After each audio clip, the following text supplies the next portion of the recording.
What is going on, everybody? Welcome to a very technical difficulty issue of the Die Hard MMA podcast. I'm your host, as always, Clint, and I am joined by my man, wrong side, James Lynch. How you doing, buddy? Welcome to the show. Doing well, Clint. Thanks for having me back on. You know, I love doing this show. Fellow odds.com colleague here. And just happy to talk fights. I had technical difficulties on my stream this morning, too. So I feel your pain, man. It took me about 30 minutes to get my stream going. Yeah, man, I'm excited to announce I have a new laptop and I got some new sexy lighting equipment and everything like that. But for some reason, it's not communicating properly with StreamYard. I troubleshot it yesterday and downloaded some new software today, and that broke something. So unfortunately, the screen is a little bit hazy compared to what it should be. I'm using my laptop's camera, which is not as good as the camera that I'm used to being on, and the green screen is not going to be in effect today, people. I apologize because, like I said, something went haywire. The show will be up and running as usual next week, but I couldn't keep everybody waiting any longer. Well, here we are. At least we make it happen. At least people can see you. We can do the picks. It's all good, right? So that's right. Let's just work our way through this thing. I will just smile and bear through it today. Absolutely. So what we've got is we are coming off an absolutely phenomenal event, UFC 254, just an absolutely stunning showcase from the UFC, an awesome, awesome event. And, I was prepared to be disappointed because I thought usually there's a letdown after that kind of a card. It's huge. It's awesome. It's hard to come up after that. And this card this week is actually pretty great. It is. It's flying under the radar in terms of some of the matchups. There are a lot of significant fights too in their respective divisions. So this should be a good one. It's kind of a bummer. I mean, you're a dad, Halloween night, right? I know there's still COVID stuff going on, but Halloween's a night where you want to enjoy yourself. But I'll be tuning into this one. Absolutely, and that's I'm going to be carving a pumpkin with one eye on the TV, watching my bets to make sure those are turning out the way that they're supposed to. There we go. Fixed my microphone. I think I sound a little bit better there for you all. I want to go ahead and welcome in the chat. Thank you, everybody, for hanging out this evening. We got FizzGig, Nick Sizzin, we've got John Delgado. We have some other people in here. Stefano Carigods, that's a long name. Only Hunter 416, The Gaming, Wolf 87, Jason Watson. Thank you all so much for being here with us this evening. We got about 186 live viewers already kicking off the show. I want to do a real quick recap of the action last week. Slight losing night. Got to tell you, James, I'm getting real fed up with it. This one hurt, man. This is one of those events where I have nobody to blame but myself for how bad the night went. And usually, I'll go ahead and throw my tweet out there that, hey, here's my Venmo, here's my Cash App. If you killed it with my tips, go ahead. You can tip me here or there. And I didn't even do that this week because I'm just so annoyed at myself. I called about 80% of the card last week accurately and perfectly. And then I just pulled the wrong trigger on the bets. So I sprinkled a little bit on Liana Jojua by submission because it was 8-1, and that's her only path to victory, instead of just hitting the under 2.5. I talked about playing the under 2.5. Obviously, that was the way to go. Didn't do it right. Missed out on that one. And then I was willing to put a half unit on that. And then I only put like a quarter of a unit on Lauren Murphy inside the distance, which I was far more confident in Lauren Murphy than I was on Jojua. So why I bet less on her and more on the untrustworthy girl, I have no idea.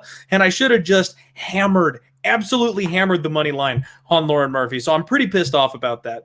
And then I got a little spooked at the weigh-ins. I hedged off on a couple of spots. It was a mess, James. Saturday was an absolute mess. I should be walking out with a wheelbarrow of cash right now, and instead I'm down about 1.5 units.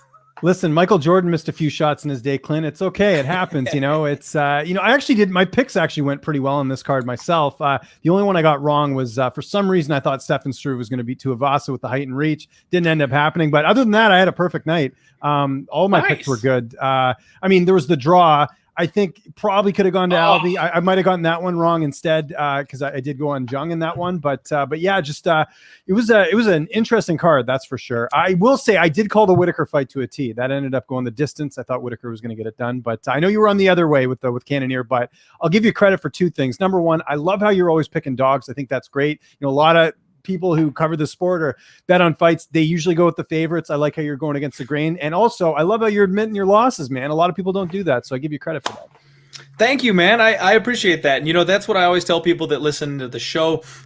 You're always going to get honesty and transparency with me. I'm not going to hide anything. I'm not the guy out there I'm not trying to sell you fight picks so you can make money and then be like, let's just not mention that one that No, I don't do that. I'm going to tell you wins, losses. I'm always going to try and learn from my mistakes and do better the next time. And I'm glad you brought up Sam Alvey because I absolutely think he won that fight. I think Sam Alvey won rounds 1 and 2 pretty clearly, and I would say it was generous to give round 3 a 10-8 the other way because I have seen some dominant rounds before that have been scored 10-9. So for that one to be given a 10-8, when Sam Alvey, he returned, man. I know he got dropped at the beginning of it, but he came back with some huge uppercut shots of his own. I can't fathom giving that round a 10-8 because he was in it all the way up until the end, even though he was on the back foot. Yeah, I thought they were going to give it to Alvey. Close fight, not the worst decision I've seen in the world, but a rare draw in MMA, which you don't see too often. But I'm hoping they'll give Sam another fight here. I think it's 5 in a row now he's lost or something along those lines. So, obviously, he's getting up there in age, but this was another close fight for him, just like the Ryan Spann fight was before that. Yeah. And I think there was he almost finished the Ryan Spann fight, so I think it was okay that they gave him another shot. Now he's on a draw that I feel like he probably should have won. He should get the call again. And I got to tell you guys, shout out because Sam Alvey is officially a friend of the show. He tweeted at me afterward, James. Sam Alvey, who, I don't do the interviews like you do. I guess he watches the show because he tweeted and said, Clint, I thought your prediction was correct, and I still think your prediction was correct. So he noticed that we picked him as a dog last weekend. Yeah, and my mistake, by the way, it was a draw, so he's only lost 4 in a row. He's winless in his last 5. That's kind of what I meant to say. I could already see people saying, "Hey, he didn't lose 4 in a row." And Alvey's actually he's big into betting and stuff. I don't know if you know that. I know for years he's been kind of just keeping tabs on stuff and doing that because I do the pros picks, and he's a guy that I've gone to a few times. So I've watched him on your show a couple of the times, and you know what? I almost never do fighter interviews because we have to chop it up here, honestly. You know what I mean? We have to talk strengths and weaknesses. We have to say some things that aren't always the nicest things to say about fighters because we're looking at it from a betting angle. If Sam's into betting, maybe I'll see if I can get him on the pod. It'd be fun to have him on and chop up some of the other fighters. Man, hit me up after the show. Oh, now we're talking, James. Come on, man. Come on. We're coworkers here, So. I love hearing that. Last thing on last week's card before we dive into this week's show, man. Khabib laying down the gloves. Holy cow. So first off, I got so much heat for taking Justin Gaethje on this fight, man. Everyone was calling me a square, saying I was, with the public action. It was Khabib all day. But I want to look back and say, first off, we got plus 275 on it. It's not like we were taking plus 150 or something like that. And we don't bet on retiring fighters. If I had told you before the fight happened that this was Khabib's last fight, he was retiring afterward, that he was going to badly miss weight and get bailed out by the guy that operates the scales on the UFC show, and that he broke his foot 2 weeks before the fight, would you have bet on Justin Gaethje or would you have bet on Khabib? Yeah, the value there for sure was on Gaethje. No, absolutely. Well, I think part of that too, because I picked Khabib to win. And I said, and my argument was kind of like, I don't think people are giving Gaethje the respect. He's a huge underdog, and there's all these people saying that Khabib's going to knock him out in the first round and all this stuff. So my argument, like leading up into the fight, was I'm picking Khabib to win, but come on, this is Justin Gaethje we're talking about here, not some pushover. Like, it's going to be a competitive fight. So people came after me after the fight, giving me crap because because Khabib dominated it, and they're like, I told you so. And it's like, I picked Khabib. Like, what do you want me to do? So these Khabib fans are a little crazy, man. It's unlike anything I've ever seen. So, and I should point out, I did 7 videos on that, 7 pros picks videos for that fight because it was such a huge fight. I wanted to get so much analysis. I'd say 85%, if not 90% of the fighters pick Gaethje. So, I mean, look, I don't think the assessment. Absolutely. You could look at it and say, the value and like you mentioned, those other things we found out after, of course you'd go, see the value in Gaethje. So, it happens. Can't be perfect, right? Like I said, Jordan missed a few shots. Absolutely. All right. I'll wipe my tears away, and we'll get into the next week's fights. Hey, Connor Mack, what's up, buddy? Thanks for hanging out this evening. I appreciate you showing up. Let's go ahead and talk. We're headed back to Vegas, man. We've got UFC Vegas 12 coming up. We have yet another retiring legend. This time we know it coming in, though. Anderson the Spider Silva is going to be laying down the gloves after this fight. And we're kicking off the night with an absolute banger, man. Bantamweight, Miles Johns, 10-1, taking on Kevin Natividad, who is making his UFC debut finally, 9-1. Couple of prospects here, man. I want to hear your thoughts on this one. Go ahead. Why don't you kick us off? I already know which way you're going because I follow you, obviously, and I know you're picking here. So, kind of spoiler alert for me. But, Miles Johns looking to bounce back from his first career loss, getting finished by Mario Batista in his last fight. And one of the interesting things talking to Miles ahead of this matchup is the fact that he just feels so relieved. Believe it or not, carrying that O on his record really put a burden on him. And he basically, when he lost, he was like, all right, now I know what I need to do. I got to go out there and be even better. So I think there's something to that. Miles comes from a great camp at Fortis MMA. You know that, he's not going to let 2 losses in a row, happen in his career. He's a guy that's going to go out there and really try to fix those mistakes, and being trained by one of the best coaches in the game, Saif Sayoud, as well. So, Miles is a guy that I know is looking for some redemption here. He's fighting a guy in Natividad who, is pretty similar to him. If you look at the height and reach, the age, all the stats that sort of lead into this, they're pretty similar, both LFA veterans. But Miles Johns, I am a believer in him. I do see him being this sort of dark horse in this division, and I think a lot of people are quick to write him off. I thought the Batista fight leading up to the finish, he looked pretty good.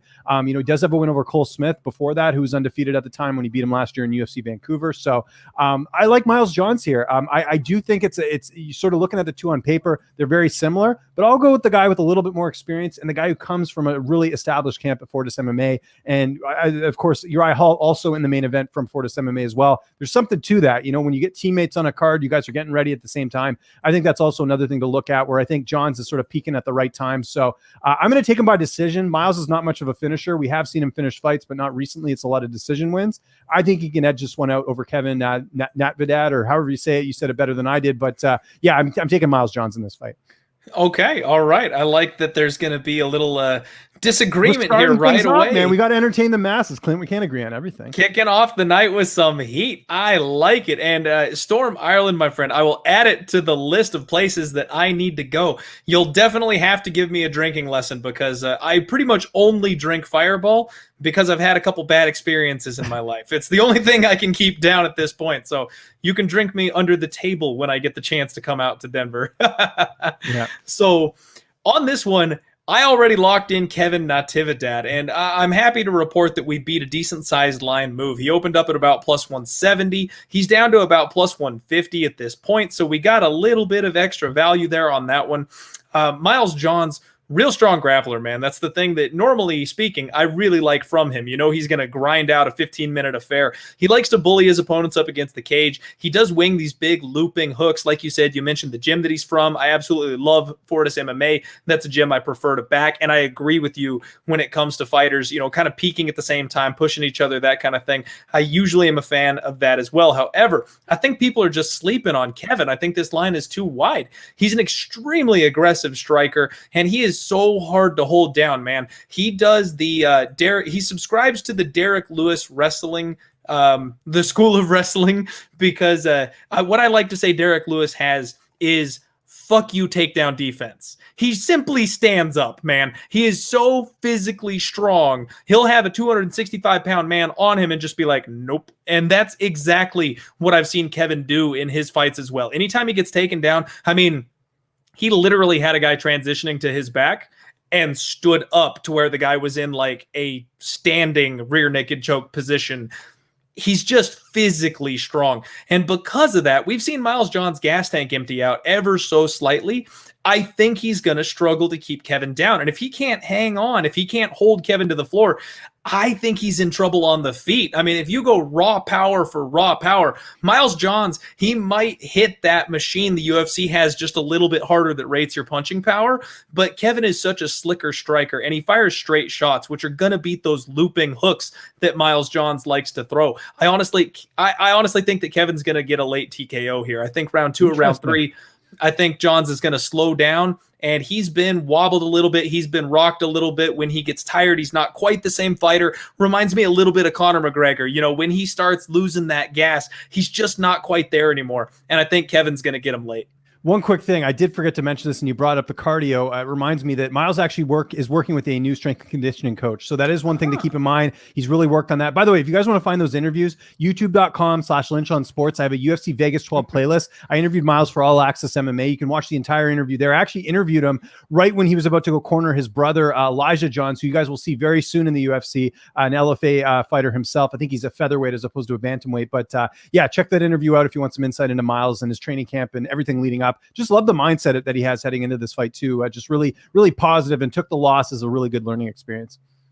Good stuff, man, for sure. And I always listen to those interviews with the fighters that you do. There's so many little nuggets of inside information there with those. So thank you for the good work that you do. And I do just want to go ahead and mention again, we're talking sports betting here at the Die Hard MMA podcast. I know a lot of you have been with me a long time, but there's a bunch of you who are coming in who are relatively new. We're not just picking winners here. We're talking about bets. So when we break down this fight, I'm saying I'm taking plus 170 with Kevin Natividad. If I put $100 on Kevin and he wins the fight, I get 170 with my 100 back. Miles Johns on the flip side of this thing, he's the favorite, and I think this should be about a 50-50 fight. I think there's value on the side of Kevin Natividad. A lot of people out there think there's only value on a winning bet. If it loses, there was no such thing as value, and that's just fundamentally wrong.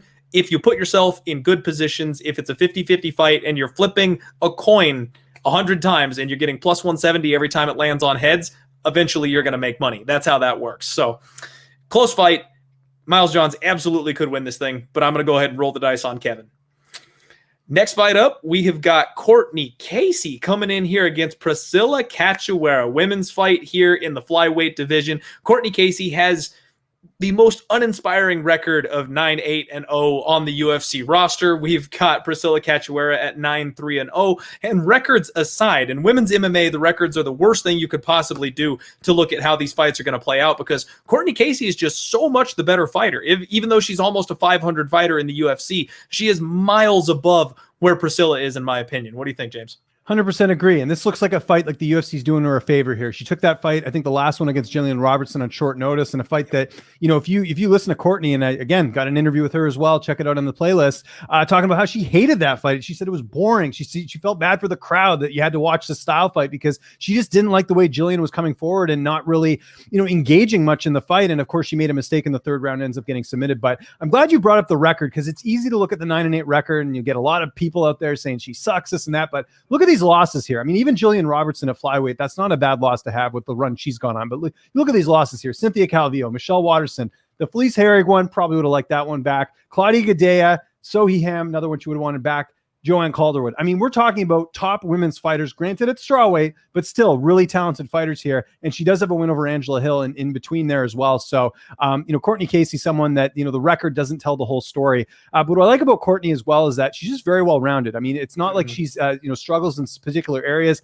You know, the fact that she got submitted in her last fight, how many submission wins does she have? She has a ton in her career. She's actually one of the few fighters to submit Randa Marcos. If you remember years ago, she did that. And Randa's an extremely tough fighter to finish. I think Mackenzie Dern's the only other fighter to finish her in the octagon as well. But like I said, this looks like kind of a bounce back fight for Cortney. I think they like the fact she's taking fights. It's going to be her third fight this year. You know, the UFC, they like fighters that are staying active. Cachoeira has really shown not much of anything, although I do feel bad. Her debut was against Valentina. You remember how much of a one-sided fight that was. But I think what we've learned with her is that she just can't hack it with a lot of the fighters. I mean, she got the win over Shauna Dobson in her last fight, but I mean, other than that, she really hasn't looked that great. You know, a little bit older, 32 years old. I like Casey a lot in this fight. The question is, does she finish? I think most likely goes the distance, or a lot of her fights end up going that way. But if she gets a stoppage as well, but I do feel confident in Casey. And, you know, looking at the odds right now, I think she's almost a 3. She's about minus 230 on a lot of books. I think that's worth the stab. I'd be pretty surprised if Casey loses this one. Another interesting thing that I just found out recently, I never knew this. Casey, I guess, is not part of Fight Ready. I assume she was, because a lot of those fighters that left the lab ended up training there. What Courtney's done basically is she's linked up with her old coach, and she kind of does like a custom training camp. So that could be good. That could be bad. The bad side of it, obviously, you're not working with, you know, some of the great training partners that she could have that say like a Fight Ready. But on the flip side, I mean, everything's about her. It's not like being at a big gym and you get lost in the shuffles. So make that what you will. Like I said, I did interview her on my channel, youtube.com/LynchOnSports, to get some insight there. But I think this is Casey's fight to lose. That's how I look at this. I'm right there with you. And at first, when I first looked at this line, I went, shit, laying 250 on Cortney Casey, you won't catch me dead doing that. And then I watched the tape and I was like, oh, geez, I might lay 200 with Cortney Casey. There's been some weird move of money coming in on Priscila Cachoeira, however. She opened up, I mean, I guess it's just kind of ping-ponged around. She opened up around plus 200. She spiked up about plus 210. She's down to about plus 190. I don't get it. I think it makes sense to be on Cortney Casey in this spot. I'm actually very tempted to parlay her. I'm very tempted. I'm probably going to look to take her inside the distance because, like you mentioned, I think she's just miles ahead in the ground game here. And Priscila Cachoeira walks forward. She keeps her hands down. She doesn't move her head. She's there to be hit. She's there to be knocked down. And Cortney Casey really only loses to superior grapplers. We've seen that when she's in these fights, if she controls the grappling, she wins. The people that she's lost to have been, like you said, Valentina,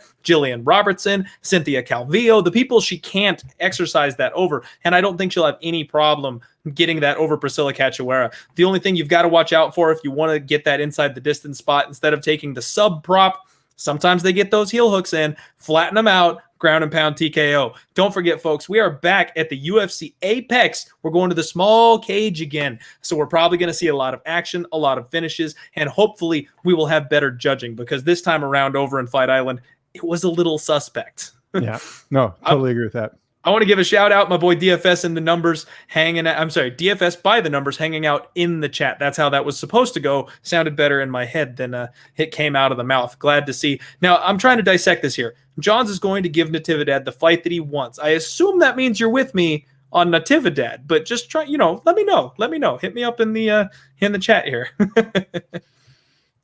Next fight up. So we've got one disagreement, one agreement so far for the evening, for those of you keeping track. Dustin Jacoby taking on Justin Ledet, light heavyweight. We've got Dustin at 12-5 taking on Justin, who is 9-3 and on a bit of a skid himself. James, I'll go ahead and let you kick this one off as well.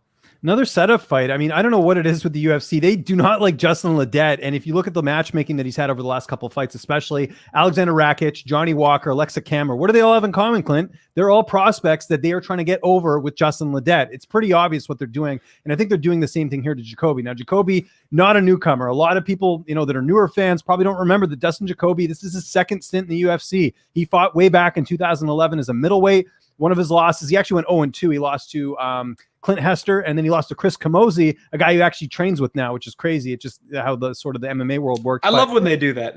Yeah, no, it's kind of interesting to see how that all kind of ties together there. But Jacoby ended up, he's basically, since leaving the UFC, he's done kind of a mix of doing a bit of MMA, but then also glory kickboxing. So he's been over there, really worked on his striking, and sort of played to his strengths. I mean, that is what he was known for, even coming into the UFC, was his striking. So he's got a world of experience getting to be over there in glory, and then just recently decided to come back. He actually was going to go to PFL. Didn't end up, and coming to terms with them, ended up getting on Contender Series, getting the win, and now back in the UFC here. So if we're looking right now at the odds, Jacoby's about a -310 favorite. Little steep for my liking, but I do think this is kind of like the last fight, Jacoby's fight to lose. I don't see Ledet trying to take this to the ground. I think this stays standing. And if we're going between a guy who's got, kickboxing experience and a guy who's, comes from a great camp at Factory X over a guy in Justin Ledet, who just hasn't shown us really much of anything, I'm going Jacoby here. Here's the interesting thing. You can right now get Dustin Jacoby inside the distance right now for +100. That's some great value in my opinion. I think if this does stay standing, I think there's a good chance that Dustin Jacoby could get the finish here by TKO. It's possible he could get a submission as well, maybe knocks him down and lays that in. We have seen Ledet. We have seen him get finished before. Johnny Walker obviously finished him in 15 seconds. Now, Jacoby's not Johnny Walker, but Jacoby is a guy that's a very dangerous striker. So I would look at that instead of betting the -310 right off the bat, because it is a little bit steep. But I'd be shocked if Justin Ledet won this fight. To me, this is Jacoby's fight to lose, and I think he's in a really good spot here. And I think the UFC knows the matchmaking in putting Ledet against a guy in Jacoby who should win. I mean, look, Alexa Kammer, who we saw him lose his last fight, had no problem beating Ledet, and I think Jacoby's a lot better than him. So I think Jacoby gets this one done.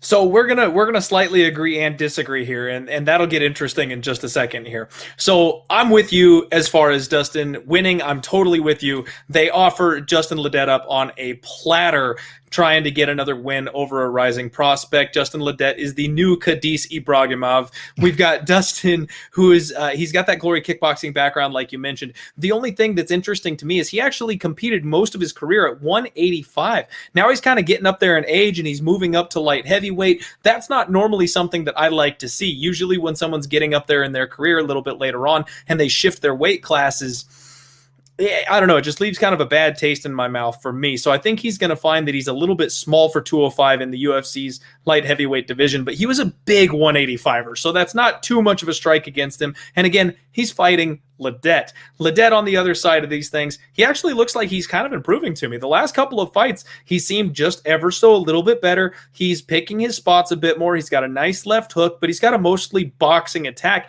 I think he's just going to be overwhelmed by Dustin Jacoby in this spot. And the only people that Ledet has beat are no longer with the organization anymore. One thing that kind of sucks, he went dark on Instagram, so I haven't been able to stalk him as much as I usually like to see what kind of shape he's in and stuff like that. So I have no idea what kind of Ledet we're getting on Saturday, but he will have a 4-inch reach advantage, which could help him out a little bit here. I can't trust Dustin with my money. I'm not a huge fan of what I've seen of his. I do think he gets the win here, but the part where we disagree is I would be looking at Dustin Jacoby by decision, because Ledet, he's been relatively durable. And like you said, yeah, he got 15 seconded by the hottest prospect at 205 there for a minute, but we know Dustin doesn't exactly have that kind of power on him. I wouldn't be shocked if he gets the brakes beaten off him for 15 minutes. I don't know that I'll play it. I don't know that I'll bet it, but I'd be looking more at this thing going all 15 minutes instead of going inside the distance. Interesting. Yeah, I mean, we'll see. I think other than Walker, he hasn't really fought a guy that's got sort of the striking pedigree that Jacoby does, but you make up a good point that Jacoby couldn't even finish the guy in Contender Series either. So exactly, I can absolutely understand that. The other thing I wanted to mention quickly is that Jacoby actually has a win over Carl Roberson in Glory as well. So he's had some good wins over there too. And actually his last couple fights, you talked about the sort of the size. He's actually fought as high as heavyweight. He actually has a win over Cody East. He went up to heavyweight for a bit. Yeah, and so I think for him it's just an age thing where it's like, you know what, it's tougher to cut the weight because they're pretty similar height wise, like height and reach. Jacoby's 6'4" with a 78-inch reach, whereas Ledet is 6'4" with an 80-inch reach. So not much difference there, and they're both actually the same age. So pretty similar physically, but the experience, that's one thing we didn't even talk about here. You add up the kickboxing experience, then you add up even in the MMA experience of just the fact that, Jacoby's been in there with King Mo. He's been in there with David Branch. He's been in there with, a lot of notable fighters. Whereas Ledet, I mean, he's fought, Walker and a few other guys, but I mean, experience-wise, you have to get the edge of Jacoby. So that's another reason why I like him in this fight, but good assessment nonetheless. We'll see what happens. I don't know if he's trustworthy enough for that $3 price tag, in my opinion. But yeah, I think we at least agree he should be getting the win one way or the other. Yeah, no, absolutely. I do want to highlight this here. Did you see the announcement, man? Stipe Miocic rematch with Francis Ngannou, looking like they're targeting March. I am so pumped for that. It's about dang time, man. Stipe has been doing everything possible to avoid Francis Ngannou, and I don't know if they just needed to write him a big check or what the deal is, but that fight's got to happen. Well, I'll kind of play devil's advocate on that. I kind of sympathize with Stipe a little bit because remember, it took him forever to get that fight with Cormier, and Cormier could have fought him instead of Derek Lewis when he had that option for the New York card. So I kind of sympathize with Stipe a little bit just because he's kind of been jerked around. But yeah, I mean, I'm just happy the fight's happening. I think a lot of that was just him trying to get back at the UFC for, kind of just, I don't know, kind of jerking him around with Cormier a little bit. But yeah, thank God the fight's going to happen. But March, that seems a little far off. I'm not sure why it's that long away, but I guess we'll see. Yeah, as long as it's happening, that's all I need to know, because I've been the guy that's planted my flag firmly in the Ngannou camp, and I think he's the future king of the division. May he reign forever. And I think he's going to take the rematch here, so I'm looking forward to it. As long as it happens, just give me a date so I can look forward to it. We've got about 365 live viewers. Thank you all so much for hanging out. This is the Die Hard MMA podcast, and you are watching right here on odds.com. This is Odds HQ on YouTube. Make sure you subscribe to Odds over on Twitter. Make sure you subscribe right here on YouTube. This is the home of the podcast. We go live this this time of day every single week on Monday to break these fights down. And I have my associate, Mr. James Lynch, who is the best in the business, hanging out with us to talk some fights tonight. Next up, we've got a welterweight match between Cole Williams and Jason Witt. Now, in my opinion, James, this is the fight. There's always one. This is the fight that I drew a line through. I watched about 5 minutes of tape on these guys, and I went, nope. I don't think that either of these guys are necessarily UFC caliber. I don't know that either of them are going to do very well in the UFC in general. They're both 0-1 in the UFC, coming in here trying to get that first win in the cage. Maybe one of them will surprise me. Jason Witt's been knocked out 4 times. His UFC debut was less than 50 seconds. And I mean, of course, that's going to leave a bad taste in your mouth. Cole Williams is coming off of a full year-long layoff. Both of them are a little bit older. I don't know if they're either really hot prospects in this spot. I have no interest in betting this on any side of things. And I guess if I had to make a pick, I would fade the guy who's been knocked out 4 times in his career. But I'm not touching it.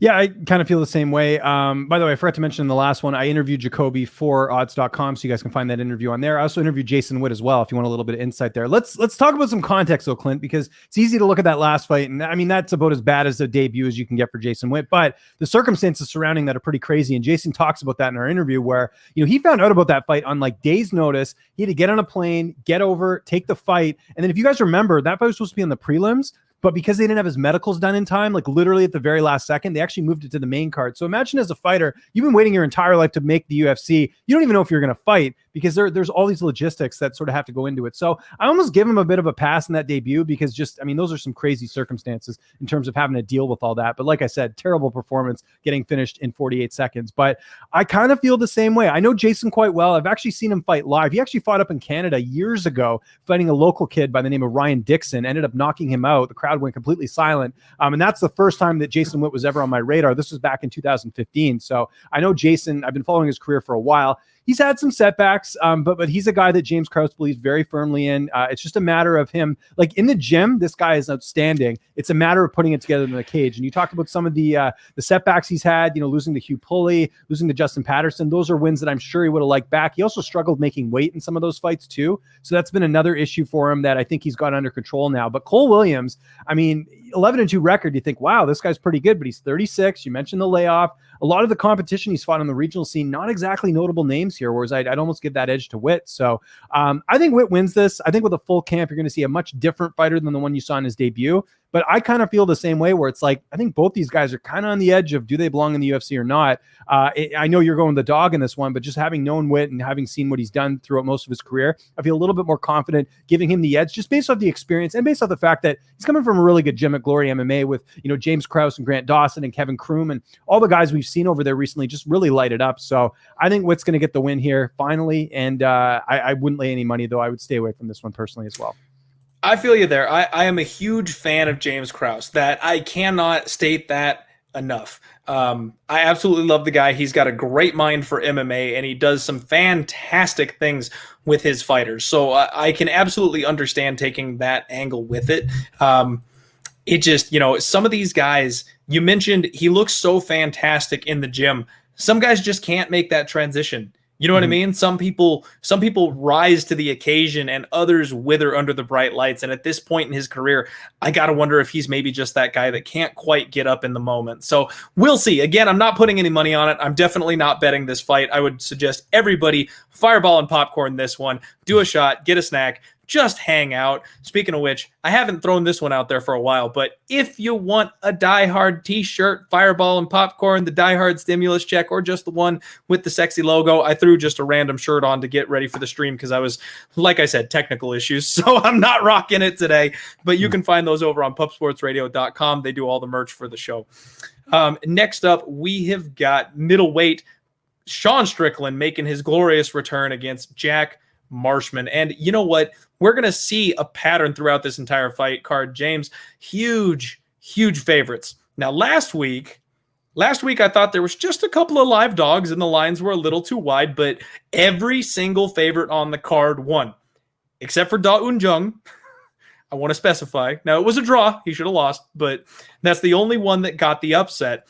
And I feel like this is a really favorite heavy card. Sean Strickland, 23-0.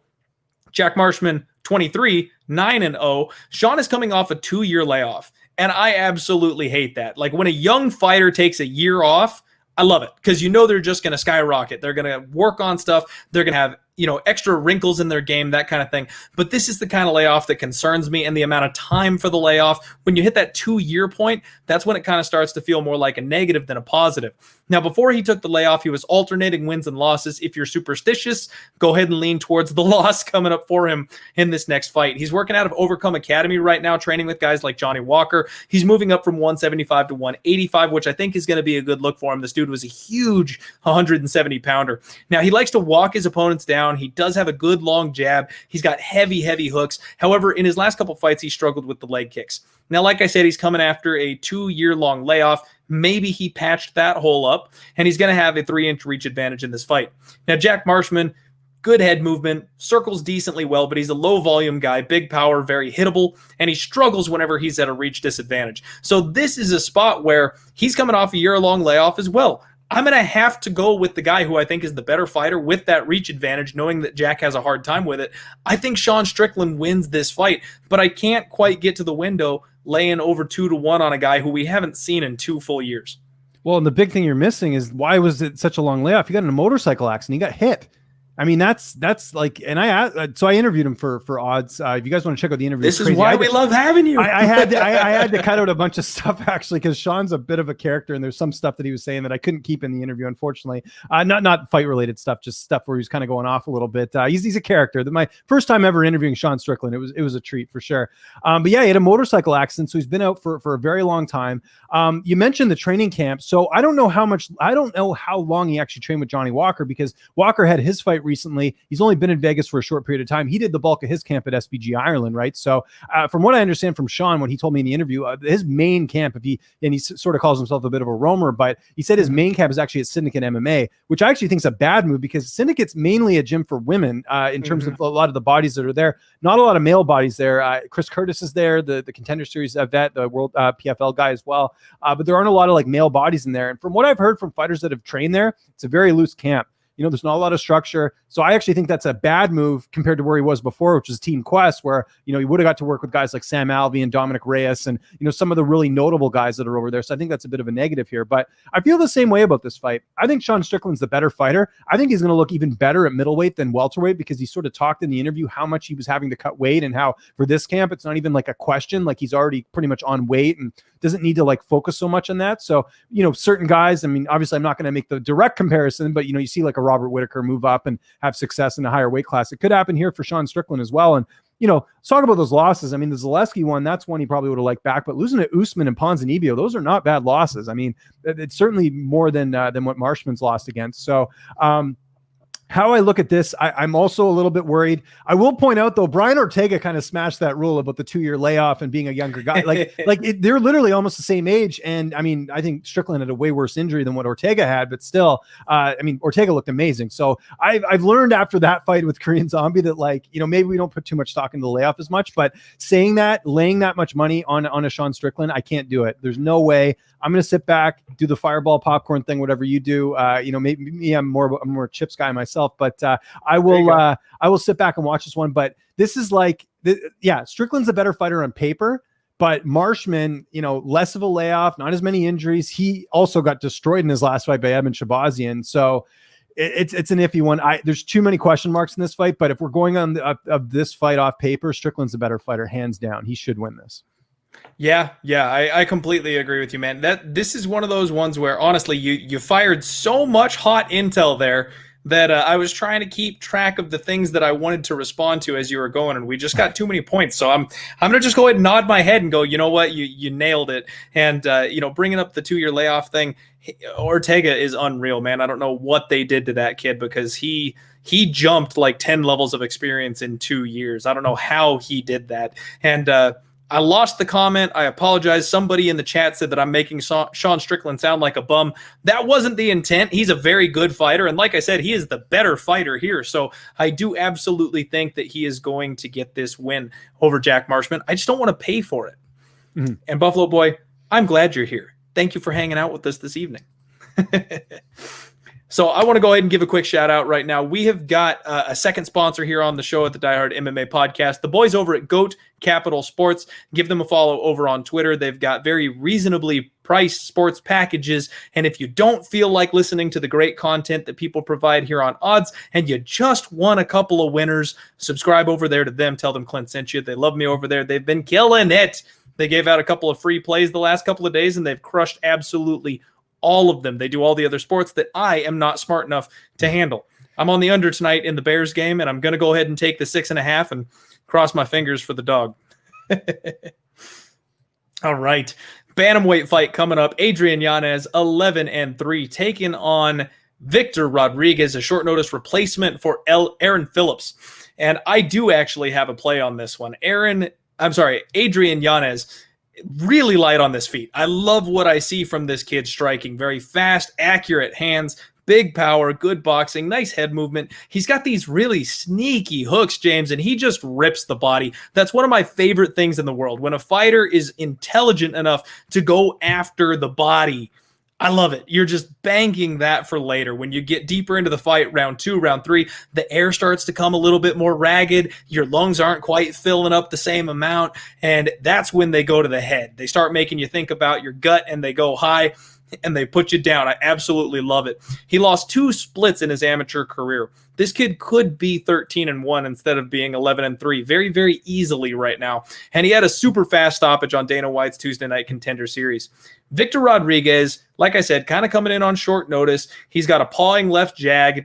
He's got big looping overhands. He does have power in both of his hands, and he's a pretty good wrestler. I don't want to understate that Victor Rodriguez is a decent prospect. However, he's only 4-2. He's got 6 professional fights, and that experience is going to be a problem coming up to the UFC level. And on top of that, he comes out of the Alaska Fighting Championship, which the prospects out of Alaska just don't seem to cut it. And the only ones that do are the ones that leave. So like a guy like Jared Cannonier, he came down to train at the MMA lab. He had to pack up and leave Alaska to get to the UFC point. And this kid is still just not quite at that point yet. Now, he does have some experience with Dwayne Bang Ludwig. And that guy is the mastermind behind TJ Dillashaw, another coach that I really respect and love in this game. But I don't know if Dwayne writing up a game plan for you for your first UFC fight is quite enough to get it done when you're staring across the cage at a guy like Adrian, who's going to have all the physical gifts and all the advantages in this spot. What do you think?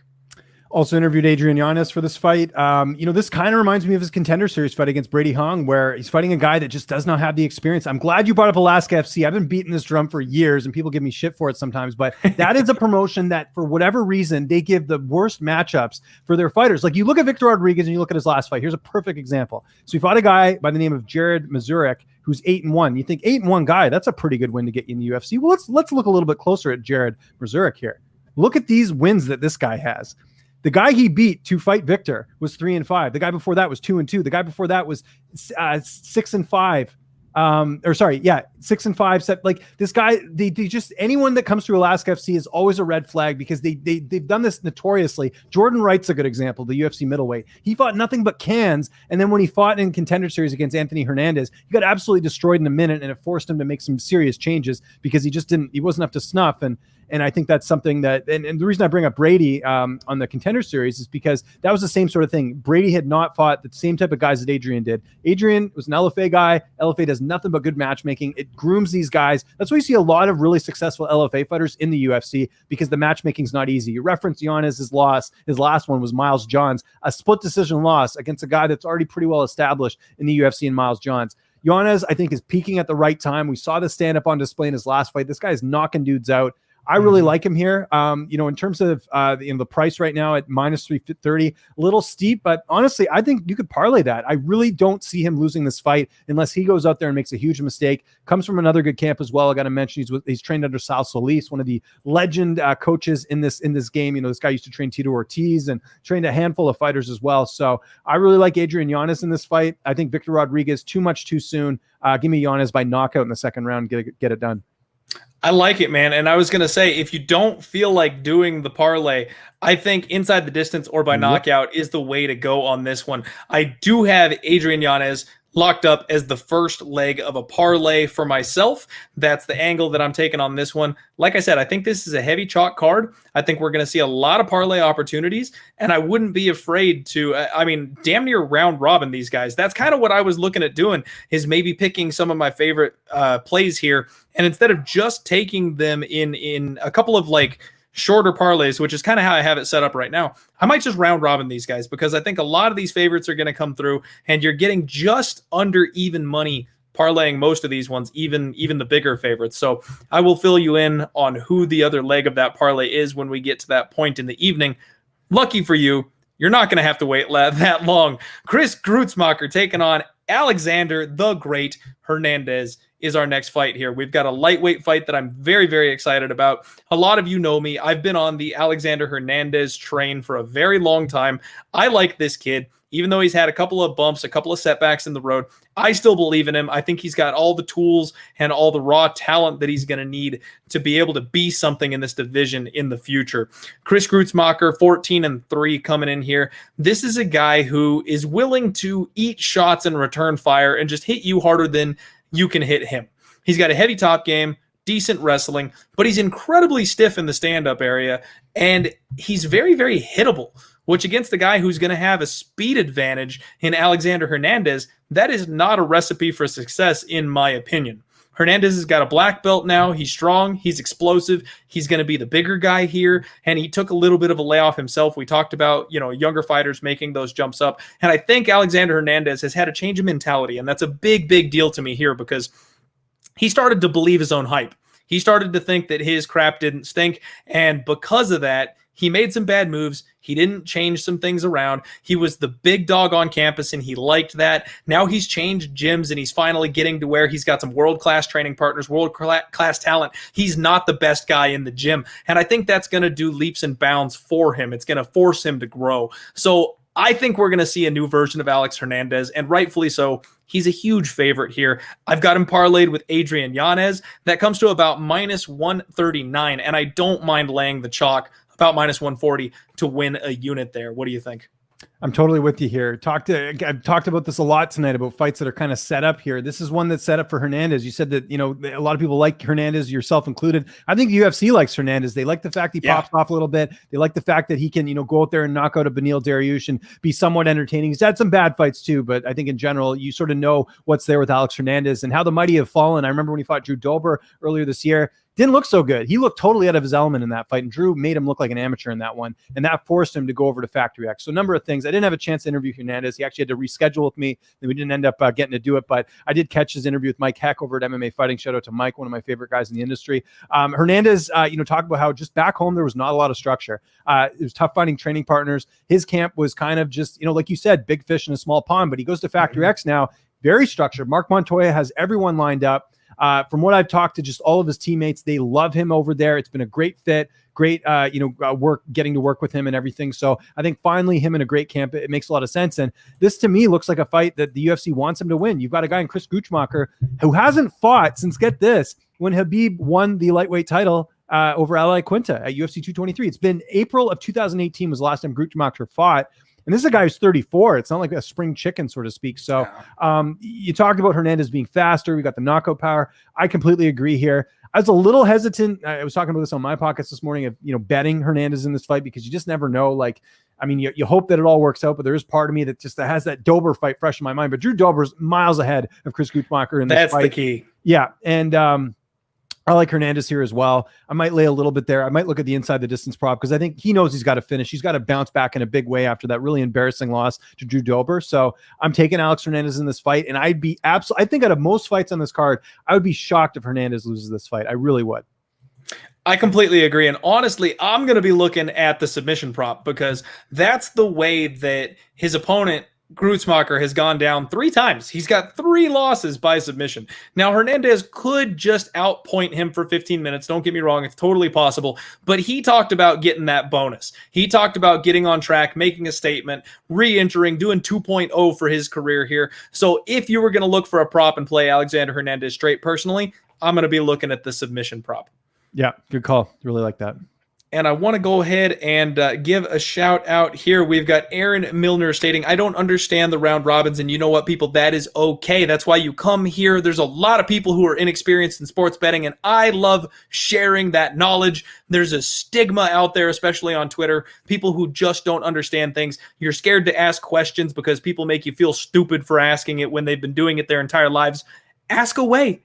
A round robin, my friend, is when you take multiple selections and you pair them into parlays. In this case, let's say, for example, you're taking 4 favorites and you're linking them up in combinations of 2. You're going to have 6 different parlays because it goes all the way around the table, parlaying each fighter individually up with each other option available out of your parlays. Obviously, the more legs you add, the more bets you're going to have because it's basic math there. It's exponential.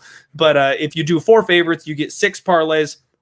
If you do minus 200 to minus 250 to minus 300 favorites, somewhere in that ballpark, your parlays will be roughly even money to like minus 130, minus 140 in that range. So I think it's a fun way to play it. You're not laying too much chalk, and then you've got an opportunity to stack a decent number of units.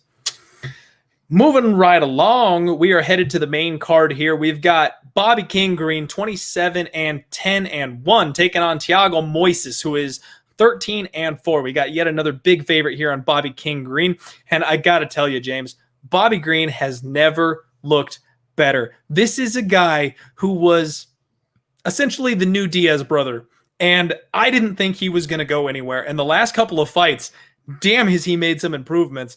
And he's kind of on a freight train right now. I think this guy is taking off. And I'm looking forward to betting him. How do you feel about this matchup?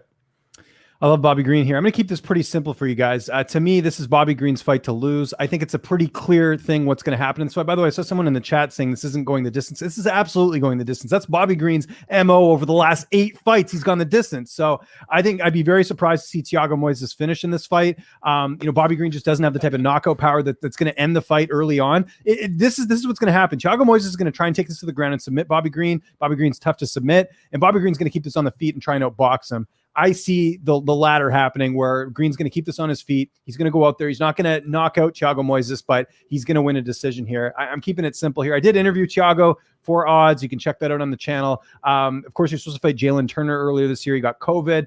I asked him about the COVID stuff. It didn't really impact me. He said it was just like a regular cold. So if you guys are wondering about that, I don't think it'll impact him here too much. But Thiago Moises has never been finished in his career. So I don't see Bobby Greene changing that trend anytime soon. This guy, he's like a guy that will just pick away at you. He's not a knockout artist, so to speak. So I like Greene here a lot. Let's also not forget the experience here. 38 fights compared to 17. That's a huge gap. Thiago Moises is talented. He's certainly, getting up there. The last fight, great win for him over Michael Johnson. But let's not forget he was losing that first round. It was only when he got the fight to the ground in the second he was able to submit Michael Johnson. So I really like Bobby Greene here. I like him by decision in this fight. I actually had that as one of my recommended prop bets this week. I think it's something like minus 125 or something, a lot better than sort of the, 2 to 3 to 1 odds almost on him right now. Just looking at the odds here. Yeah. So I would take Greene by decision. I think that's a really safe bet here.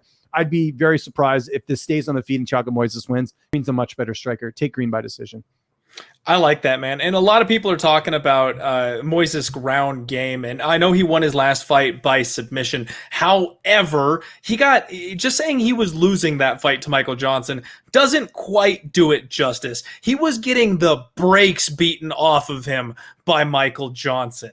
I don't know how he got out of that first round. So on the feet, Moises has kind of got a boxing heavy style, and he's just not that good. He gets lit up on the feet in every single fight. Yes, his ground game is world class, but Bobby Greene has incredible takedown defense. He's got great submission defense, and he's another one of these guys that you simply can't hold down. So unless Thiago Moises lands a heel hook, that's the only thing that I could see happening is if Bobby Greene is scrambling, getting up, getting away, and he catches an ankle for a heel hook. That's the only way I see this thing ending for Thiago Moises because you can't keep Bobby Greene down. He holds the range on the feet well, so I think it's going to be hard for Thiago to close that gap and get it to the ground in the first place, and then he's just going to get roughed up. I actually am considering putting I've got Bobby Greene in a big parlay of mine tied on with somebody else later in the evening. It's a 2 times 2 unit parlay here, and I'm very confident that he wins this fight.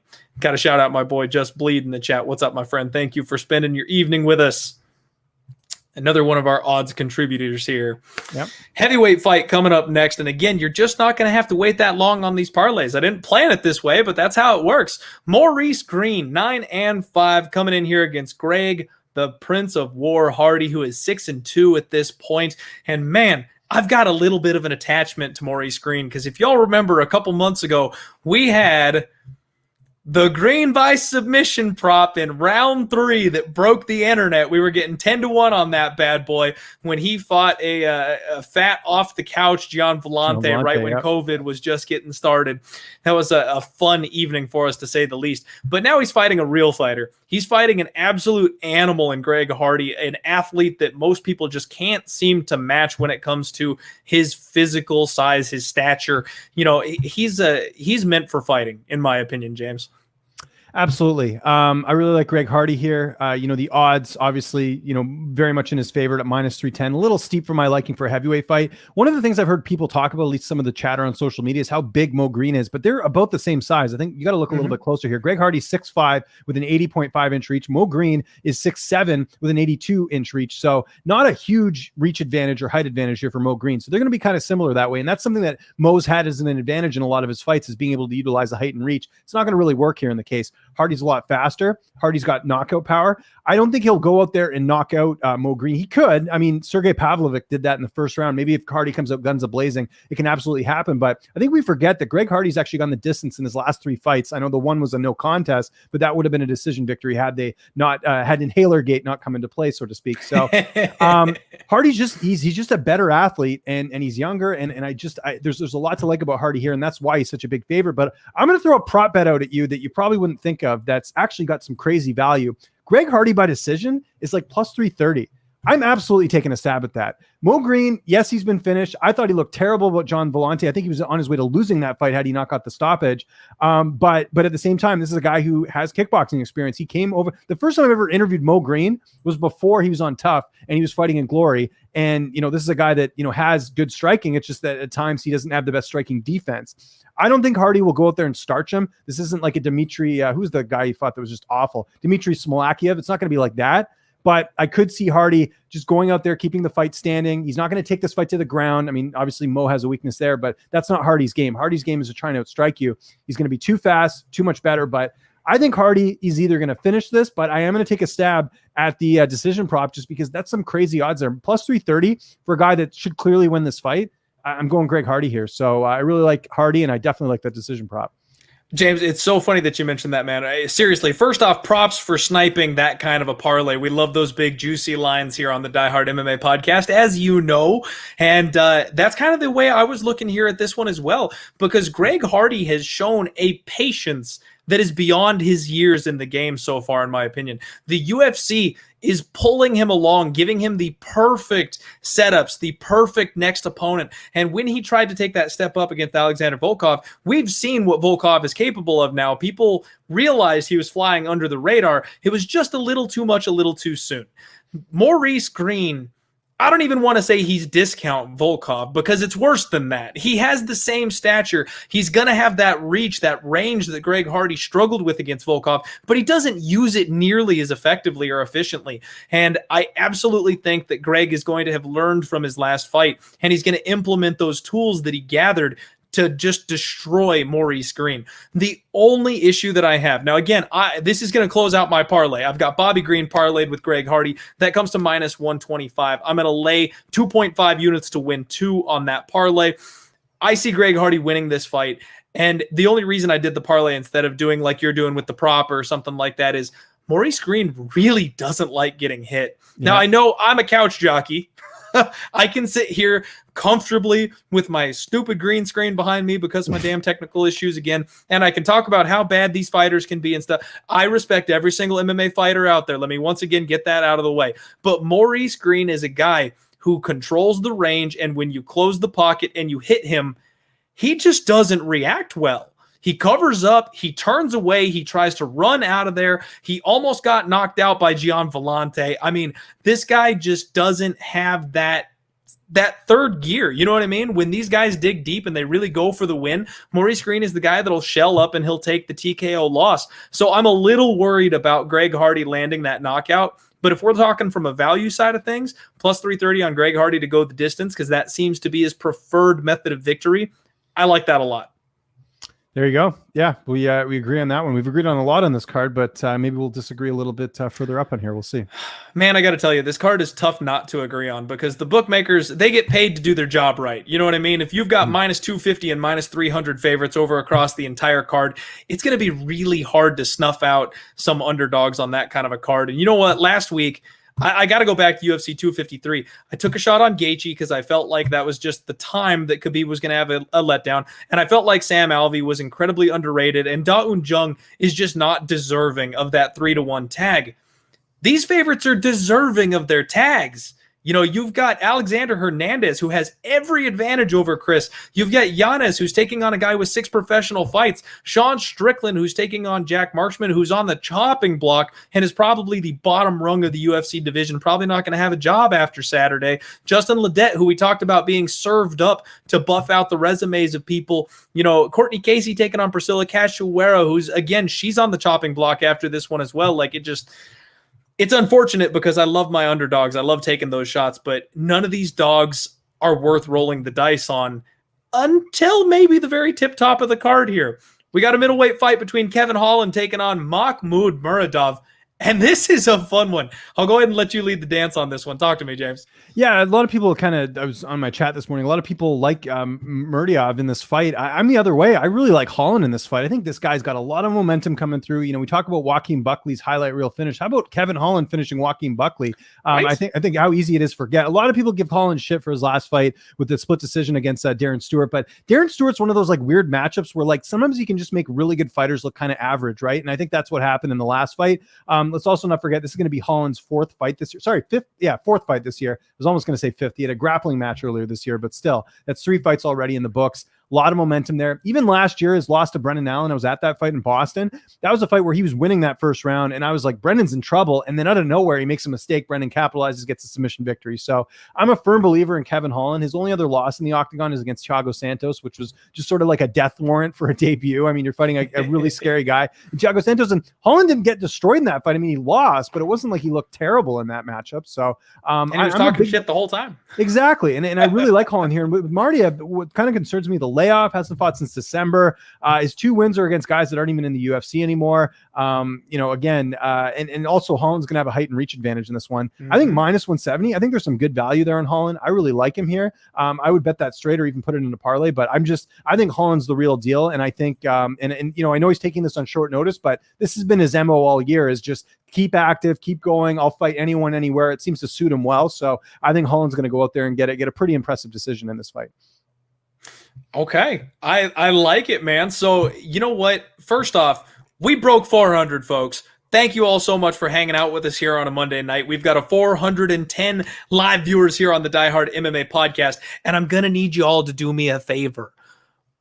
Don't go rushing out to bet this right away now that we've talked about it. I don't know if the Die Hard horde is big enough to influence the betting market yet, but I don't want to roll those dice just yet because I completely agree with my guy here, James Lynch. And right now, money is coming in on Makhmud Muradov. Let them keep it coming. We want to drop that line on Kevin Holland so we can hit him around minus 140, minus 150, and we're not laying that kind of chalk on him. I think this is a great spot for Kevin Holland. So first off, he's a Brazilian Jiu-Jitsu black belt. He's got the ground advantage here in spades. Now, he prefers to strike. He likes to stay on the feet. He plays with his food. That's the one thing. You can't ever trust Kevin Holland to do what you want him to do because he just goes in there and has fun. But he's fighting Makhmud Muradov, who's a guy that's going to just bring exactly the kind of fight to him that he wants. We saw Kevin Holland struggle with the grappling of a guy like Darren Stewart. We saw him struggle with the grappling of Thiago Santos. If you're big, if you're strong, if you can stay safe on the mat and put him on his back, you can grind this guy out. If you can't do that, he's taking off Joaquin Buckley's head. He's knocking dudes out with his boxing if they can't take him to the ground. Makhmud Muradov is part of the Floyd Mayweather money team This is a boxer. He's got sharp, fast hands. He does have good footwork. He moves well. He blitzes in and he closes that range really quickly. He throws flying knees when he can, but he's used to having the athletic advantage. He's used to having the height and the reach advantage. Kevin Holland has a phenomenal 6-inch reach advantage here. It's just not fair. This guy's got cheat codes when it comes to the physicality in his fights. It's like John Jones. Your opponents just can't do anything about that 6-inch reach advantage, and he's one of these people who knows how to use it. Kevin Holland scrambles extremely well. I don't know that this fight is going to hit the ground. I think it's going to be a striking match, but he has excellent precision counter striking, and the way Makhmud blitzes in, wildly throwing these big overhand shots with that height and reach advantage, I think Kevin Holland's just going to pick him off. I wouldn't be surprised if Kevin Holland wins a decision or even clips this guy and knocks him out later in the fight, because they have nearly identical striking stats. The only difference is Kevin Holland has those striking stats with over 2.5 significant strikes landed better than his opponents over the course of 7 UFC fights, as opposed to Muradov's 2.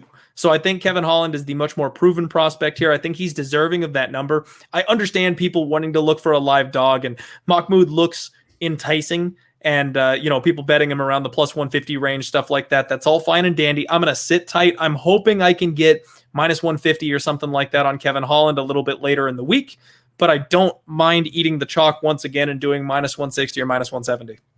There you go. Can't disagree with that. And I want to look at that KO prop. He's so dang good on the ground. People always want to look for him by submission. And you know what?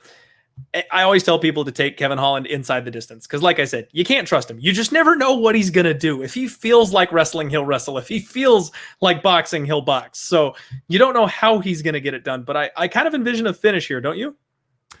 Yeah, absolutely. I think Holland's sort of due for it. I mean, he had obviously the decision in his last fight, but he did finish Buckley the fight before. I think he wants to go out there and just sort of show, like, he wants to get more respect in this division, right? Like, I don't even think he's not even ranked right now, right? So he's got to make some noise, and I think he has the opportunity to do this on Saturday.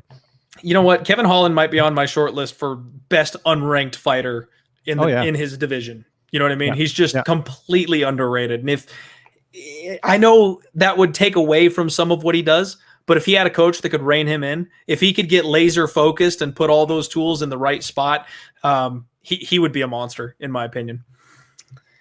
So maybe the most interesting fight of the night coming up here for the co-main event, Andre Touchy Fili taking on Bryce Thug Nasty Mitchell. This is such a fun fight, and it's another one of these closely lined ones. There are very few of them on this particular card, and we're seeing a lot of love in the betting market for Andre Touchy Fili. He got opened up at about a plus 130 underdog. Money came in on Thug Nasty, driving him up, and the money has come back in the other way. They're kind of buying it back down to where they think it should be, right around that plus 125-ish range.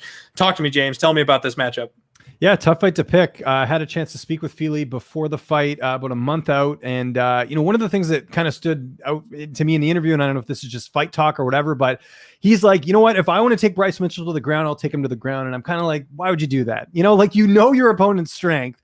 And I know Fili feels confident. He's got the experience edge here. I mean, we forget who Andre Fili has fought already. Yair Rodriguez, Calvin Kattar, Max Holloway. I mean, this guy has fought the who's who, and he's still not that old. I mean, Andre Fili is 30 years old now, but you feel like he's much older just because of how long he's been in the UFC. Now, Bryce Mitchell, a lot of hype, and it's justified. That last fight against Charles Rosa, that's about as dominant of a performance as you can get without a finish. He looked great in that one, but, context matters, right? Charles Rosa had a 2-year layoff, has had a lot of injuries. So, that was a great win for Bryce, but does it really tell us too much about who he just beat in Charles Rosa? And then you look even further, right? Matt Sales, the guy who struggled with consistency in the UFC. Bobby Moffett, not in the UFC, got cut. Tyler Diamond didn't even get offered a contract, despite looking pretty good on Ultimate Fighter. They did him dirty. Yeah, they did him dirty. I'll agree with that. I mean, that was not a bad win. And I think people also forget Brad Katona, a bantamweight, submitted Bryce Mitchell on the Ultimate Fighter. I think people forget that as well too. The reason I bring all this up is because I think competition will be something to keep an eye on this fight. The other thing is that Andre Fili is going to have a height and reach advantage in this one. We know what Bryce is going to do. He's going to try and take this to the ground. He's going to try and get a submission here. And Fili has been submitted. Godfredo Pepe, Max Holloway, they have submitted him in his career. But in general, Fili's just been a guy that, has gotten better since some of those setbacks. He's had a lot of inconsistency, losing to Michael Johnson, losing to Sadiq Youssef in a fight where I think he was, favored to win that one. He had a split over Charles Jourdain. I thought he clearly won that, and I'm Canadian, so, really no bias there. But, in general, he has a lot of close fights, and I think he's got to start, having the type of performances where he's not letting it go to the judges, because sometimes it does not go his way. So that's a bit of a concern here. So here's how I'm going on this one. After saying all that, I don't know how good Bryce Mitchell is going to look on Saturday, because I think every fight we are seeing him get better. We know pretty much what you're going to get with Andre Fili. I think he's in the prime of his career right now. It's possible we might see a little bit different, but for the most part, you know what you're going to get with Andre Fili. If it stays striking, if it stays on the feet, I think you give a slight edge to Andre Fili. So here's how I look at this fight. I'm going to pick Bryce Mitchell just because he's younger, less damage, got really nothing to worry about here. The hype's on him. I think a lot of that, just the activity that he's got going on, I think that's something to keep in mind. But if you're going to bet this fight, the value absolutely is on Andre Fili here. Like I said, more experience, height and reach advantage. Fought the who's who. This seems like a spot where a lot of people would bet Mitchell because he's like a fan favorite. Ariel today tweeting about how he's going to wear the camo shorts. Like, I don't care about any of that, but a lot of fans do, and that gets in their mind. They're like, this guy's the real, when people talk about, hot prospects in featherweight, they always point to Bryce Mitchell when they really don't even look at the level of competition here. So, like I said, the pick's going to be Mitchell. I was this close to picking Fili, but it's like part of me thinks like, man, if this goes to the judges' scorecards and, Mitchell does something crazy, I could see the judges giving it to him there. So the pick's going to be Mitchell, but I'm going to lay a little bit on Andre Fili. How could you not? There's a bit of value. I know it's not crazy value, but I would almost wait till closer to fight time, because I think they are going to hammer the Mitchell line, just because this is a fan favorite in terms of how people view him as a fighter. Absolutely. And I'm glad you brought up a lot of really great points there, James. First off, what's up? MMA locker room hanging out in the house. How you doing, buddy? You know what? I'm going to pick Bryce Mitchell as well. And that may strike some of you as odd, because I'm the dog catcher. I'm always looking for underdogs. And like you said, the value strictly is Andre Fili here in this spot. He has that phenomenal resume that you rattled off, but I want to take a real close look at that. We go back through his resume. Hakran Diaz, Yair Rodriguez, Calvin Kattar, Artem Lobov, Dennis Bermudez, Michael Johnson, Miles Fury Jury, Shamo Moraes, Sodiq Youssef, Charles Air Jourdain. He's never fought a grappler, man. Yeah, and true. If you look at his stats, Andre Fili only has a 69% takedown defense rating against strikers. Bryce Mitchell is the grappler of all grapplers. And we have talked about how this guy, he's that perfect age to be improving leaps and bounds in this spot. Taking some time away from the sport right now is going to do him so much good. We're going to just see him get better and better and better. And what we saw against Charles Rosa in his last fight. Now, I know Charles Rosa's takedown defense is nothing to write home about, but he's got a similar striking style to Andre Fili on the feet, where he'll throw those low calf kicks, he'll throw those leg kicks. Bryce Mitchell is going to catch those kicks. He's going to get on the hips. And I think Touchy Fili is confident enough in his ground game that he's not going to struggle too hard to try and stop those takedowns. He'll be willing to play on the ground. And I think that'll be his undoing. I think Bryce Mitchell is going to find ways to get this to the mat. And like we just saw with Ortega, Bryce Mitchell could show up a striker this weekend. I don't want to see him do that, because I know his best path to victory is his ground game. But I'm just saying we can't rule out the fact that this kid is tall, he's long, he's rangy. He's got an excellent striking build. That skill set is going to come. It's just a matter of time. So if he can keep it relatively close on the feet, and then in the small cage, Fili's going to have a lot less room to move. He can get him pinned up against the fence. He can use that grappling. He can get him on the floor. And once it's on the floor, I think he is miles ahead of where Andre Fili is. Even if Andre goes to his wrestling, which he's known for with Team Alpha Male in his back corner and stuff like that, I think Bryce Mitchell will be able to scramble and reverse him and get out of there. I don't know that Fili is a very good dog in this spot. Like you said, the value is in there in that spot, but I'm very tempted to take a flyer on Bryce Mitchell here, especially if the love keeps on coming in here on Touchy Fili. If I can get Bryce Mitchell more near to a pick'em, minus 125, something like that, I'll absolutely roll the dice here on Thug Nasty, even though, like you said, he's a public play. I don't like being on the public side, but this kid's hyped up for a reason. And he's fighting an opponent who, unless Fili's done nothing but sprawl and brawl for this camp, I think he's got a very clear path to victory here.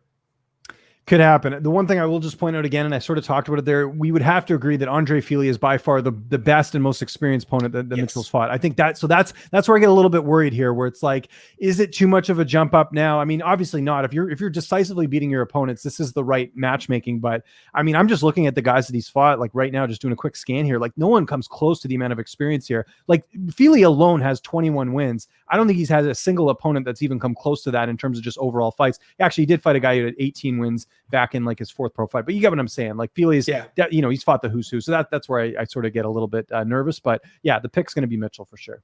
And I'm right there with you. If it wasn't for the dominance of Bryce Mitchell's grappling, I would say this is a perfect spot to fade the hype train. If it wasn't for Andre Fili's suspect takedown defense, I would be right there with you. So I don't know if I'm going to get to the window on this one. I do have a nice little Hail Mary parlay here for this one, where I went ahead and strung together more favorites than I probably should have to go ahead and try and get a payout. I'll go ahead and read that off to everybody right now because it'll give away the way I'm leaning here on the main event as well. We've got Kevin Holland, Yanez, Hernandez, Greene, Hardy, Mitchell, and Uriah Hall. I'm going to risk a half unit on that. It pays out 10-1, so half unit to win 5 if all the chalk rolls through this week like it's supposed to. That's how I'm going to go on that, and that's where I've got at least a little bit of action on Bryce Mitchell and a little bit of action on Kevin Holland if I don't end up playing them straight for a full bet themselves. And that takes us right into the main event, man. First off, I want to shout out the chat. Thank you all once again for hanging out and spending time with us this evening. We've still got 400 live viewers. Y'all are the best. I once again apologize for my awful video quality. It will be gone next week. I've got a new laptop, new technology. We're investing in the podcast. I just keep running into bumps in the road. This is my guy. This is James Lynch. He is the best in the business with fighter interviews, always giving us little nuggets of awesome information here. And this is Odds HQ. Make sure you subscribe, smash that like button. Uriah Hall taking on Anderson the Spider Silva in what is sure to be an emotional evening as the Spider lays his gloves in the center of the octagon and hopefully can do so without having his eyes rolling in the back of his head in the process. Uriah Hall is 16-9. The Spider is 34-10. Just an absolute legend of the sport. And I don't want to talk poorly of Anderson Silva because so many of us wouldn't be fans of the sport if it wasn't for what he did. He's one of those generational talents that leaps the sport of MMA to new heights because he's just so dominant and so amazing. Brazilian Jiu-Jitsu black belt, miles ahead in the striking game during his time, during his reign, but he's just too old at this stage. Uriah Hall is having kind of a resurgence in his career here at 36 years old, which a lot of people didn't see coming. We here at the Die Hard MMA podcast have been able to cash in on him lately, but I don't want to lay minus 200 here. I've got a rule, James. If you're going to bet on a fighter who's over the age of 40, you better have a damn good reason to do it. And unfortunately for us, Anderson Silva is 45. So he is well beyond my cutoff point. And I don't have that damn good reason to talk me into taking the dog and praying that he can get one last fight, one last win over a younger opponent and ride off into the sunset. How are you feeling about this fight? I'm staying away from this one. I mean, I'm going to pick Uriah Hall. I'm going to keep it simple, for a lot of people here. Uriah Hall, to me, is one of the most interesting fighters in UFC history. He's got some incredible wins, like over Thiago Santos and Gegard Mousasi. Still one of the few guys to finish Mousasi. I realize that Mousasi ended up avenging that loss later on, but still, he's got like wins like that. And then he has losses like John Howard and just like fights that don't make any sense. He's got, his overall UFC record, I think people forget, is actually I wrote it down here, it is 8-7. So it's kind of a weird record, right? This was supposed to be the next Anderson Silva. And by the way, I think people forget too, this fight is 4 years in the making. They were supposed to fight at UFC 198 back in May of 2016. Now we're finally getting it now, well overdue. It's like when you leave the milk carton out a little bit too long, but that's kind of how I look at this one. This is going to be the second longest layoff of Anderson Silva's career. That's one thing to point out. And his age, that does play a role in my opinion. The layoff he had from Brunson to Adesanya was 728 days. The layoff he has here from Cannonier to Hall is going to be 539 days. So that's not very good news for Anderson Silva at 45. His last win was February 2017 over Derek Brunson. I went back and looked at that fight. 20 media members scored the fight for Derek Brunson. 4 media members scored the fight for Silva. So Silva realistically could be on an even bigger losing streak heading into this fight. Now, I don't know how he won that fight. Yeah, no, I know. It was a pretty bad decision going back. It was awful. Yeah. Now you mentioned Uriah Hall being at Fortis. That's one of the things with him. Hall's a different guy. I mean, I've had him, you see him in interviews. He gets a little testy at times. And I like the fit at Fortis because, Saif Saud, a very hard-nosed coach, like the nicest guy you'll ever meet. I've had nothing but good experiences with Saif, but talking to his fighters there, they feel the same way. Super nice guy. But then there's a sort of Jekyll and Hyde where, like, in the gym, this guy is strict. If you're a minute late, if you're, not pulling your weight, he's going to call you out in front of everyone. And you're going to know that you did not live up to that standard. And I think that's the perfect setting for an Uriah Hall who can, be a little bit scattered at times. So I think you saw that in the last couple of fights where he's, had the 2-fight win streak. That's because of the coaching he's been getting, because I think he's been everywhere. He's been at Jackson Wink, I think, for a bit. He was at Extreme Couture. He's been all over the place. And I think Fortis has been sort of a good fit for him. The problem with Uriah Hall is that you don't know what Uriah Hall you're going to get. Either you're going to get the guy who goes out there and finishes like a Gegard Mousasi, or you're going to have like a really boring fight. So that's why I think Hall wins this one, but there's no way I would bet on this fight. There's no way I'm just going to sit back, enjoy what's left of Anderson Silva's career. But I think Hall wins this. Does he finish Silva?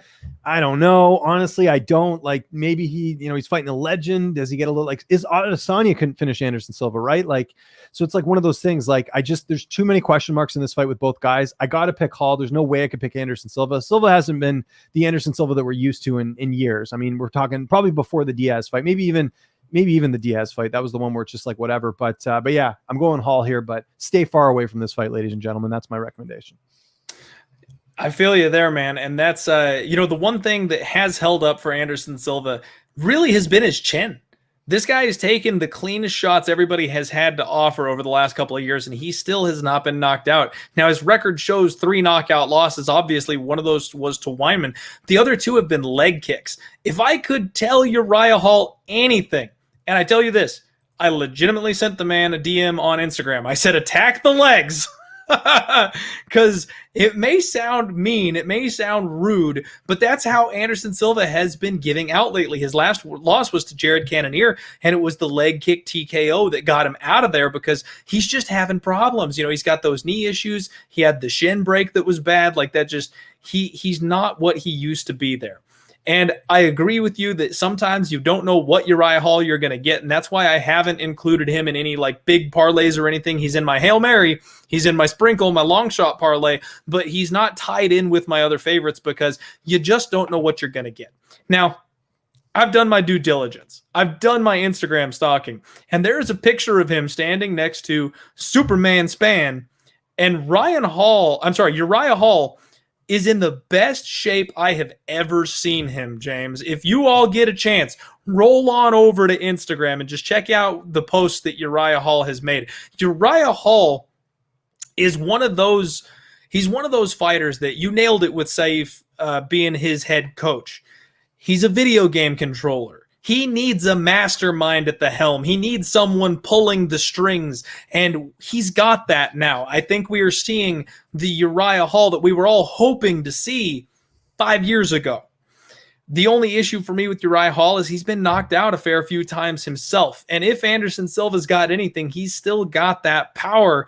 He hasn't been able to land it successfully because he's been fighting the top of the division. This is arguably a step down in competition for Anderson Silva, so it's a little bit sketchy. The only thing I'm tempted to do, besides my, little Hail Mary shot that I've taken, is I might look at Uriah Hall inside the distance. Believe it or not, you can get plus money on that right now. Uriah Hall inside the distance is plus 170, and this is a 5-round main event title fight against a 45-year-old fighter who's taken the longest layoff in his career, who knows he is retiring, and whose knees have essentially fallen apart. Mm-hmm. If Uriah Hall kicks the legs, Anderson Silva is going to hit the deck. And I don't think it'll take. Good point. No, very good point. Very good point. I mean, how many injuries has he had on that leg, especially the second Weidman fight? It's pretty bad. So I thought his career was done that night, to be honest, when Weidman landed that kick. We were all blessed to have him come back. Yeah. I thought it was, I thought he was done. I thought he would never, ever come back. It gives us a little bit of hope for Dak Prescott with the Cowboys. Yes. No. Sorry, not a Cowboys fan. So don't be blowing me up in the chat now thinking I'm a Cowboys fan. Vikings. Mm-hmm. So yeah, man, I'm with you, and I'm really happy that we got a little bit more Anderson Silva. I wish it could have been a little better for him because, like you said, he's kind of just got the brakes beaten off of him in the last couple of fights. I'm happy Bisping got his win over Anderson Silva. That was something I feel like needed to happen, but this is really the end of an era, man. Yeah, no, I completely agree with that, and we'll see what type of Anderson walks into the cage at 45. Of all guys to be that age and look somewhat decent, it's going to be Anderson Silva. It's not a case of like, you know, like a Phil Baroni or something. You know what I mean? Like he'll actually look decent. But yeah, I'm with you. The leg, I forgot about well, I didn't forget, but it's just something I didn't consider about the, you know, him getting his legs chopped down. So that's yeah, I'm actually definitely going to play that prop action now that I think about it, the inside the distance. I didn't realize it was plus money. I mean, plus money. You've got 5 rounds, and Uriah Hall, he's a notoriously slow starter. But with 5 rounds, he's got plenty of time to wake up. And a 45-year-old Silva, I mean, he fought Israel Adesanya, and we know Israel Adesanya kind of took it a little bit light in that fight. He wanted to spar with his idol. He wanted to get in there and feel the moment, and he only had 15 minutes to work with. So I'm not overly shocked that he didn't go in there and get the finish, but Jared Cannonier, he went in there with no respect. He went in there looking for his win. And with that, he got it relatively easily. I feel like that's the blueprint. If Uriah Hall is looking for violence, which the shape he's in tells me he is looking for violence, I think he gets it done. And plus money on a knockout prop for Uriah Hall. This dude, when he is on, that's all he does is knock people out. He's got 11 wins of his 15 wins by knockout. And what he did to Bevon Lewis back in December of 2018, like he's still got it. Yeah, no, I agree with that. Yeah, we'll see how it looks on Saturday. Again, I hope it's an entertaining fight, but with Uriah Hall, it's a coin flip when it comes to that.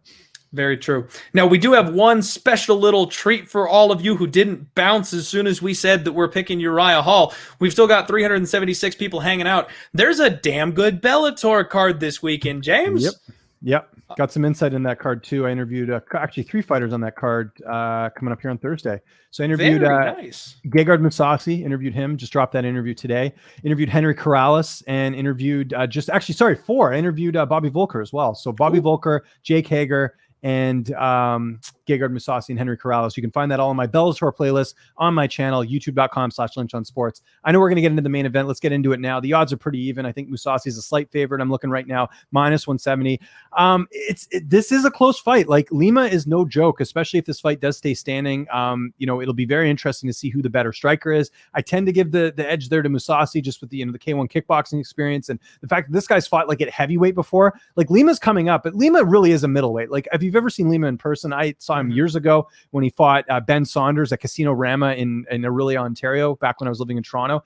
He's a very big welterweight. Even back then, this was like back in like 2011 or something, or maybe even before that. But he is a middleweight. Now Mousasi, though, like I said, he fought at light heavyweight. I mean, he was the Strikeforce light heavyweight champion. So I asked him in the interview, I said, do you think that's going to be a factor? Because they are pretty similar physically in terms of the height and reach. But Mousasi's obviously been in there with bigger guys, whereas Lima's been in there with, mainly welterweights, right? And actually, I think people forget Lima fought at middleweight earlier in his career. I want to say around 2010, I think, before he got in Bellator, before he went in the MFC and then went to Bellator. So, I mean, he's used to that weight class, but still just being in there with guys and actual experience, that'll be very interesting. But I tend to think if it does stay standing, I would give a slight edge to Mousasi. The only thing that worries me about him is that we've seen fights like against Lovato Jr. and, some other fights where it's just like, what is going on here? So I expect Mousasi to win. I think if it does stay standing, he's got the edge. I think if it goes to the ground, I think Mousasi has the edge there too.